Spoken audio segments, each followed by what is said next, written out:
ত্রয়োদশ জাতীয় সংসদ নির্বাচন ও গণভোটকে সামনে রেখে সারা দেশের মতো খাগড়াছড়িতেও নিরাপত্তা নিশ্চিতে মাঠে নেমেছে বিজিবি। সকাল থেকে গুইমারা সেক্টরের আওতাধীন জামিনে জোন এলাকায় বিভিন্ন বেস ক্যাম্প থেকে মাঠে টহল, তল্লাশি চৌকি ও ভোটের পরিবেশ সুষ্ঠু রাখতে তৎপরতা বাড়ানো হয়েছে। জোনের অধিনায়ক জানান, খাগড়াছড়ি ও চট্টগ্রামের 3 আসনে 10টি বেস ক্যাম্প থেকে 344টি ভোট কেন্দ্রে নিরাপত্তা প্রদান করা হবে।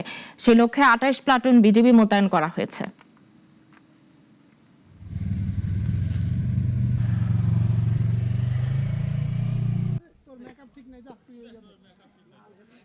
ভোট গ্রহণের দিন মোবাইল চেকপোস্ট স্থাপন, ডেডিকেটেড ফোর্স ইয়ারমার্ক, দুর্গম এলাকা হলে বিশেষ যানবাহনের মাধ্যমে দ্রুততম সময়ে গমনাগমন, মোবাইল নেটওয়ার্ক আওতার বহির্ভূত এলাকা হলে বিজিবির নিজস্ব কমিউনিকেশন সিস্টেমের ব্যবহার এবং জরুরি পরিস্থিতি মোকাবেলায় বিজিবির র্যাপিড অ্যাকশন টিম এবং হেলিকপ্টার সহ কুইক রেসপন্স টিম সর্বদা প্রস্তুত থাকবে।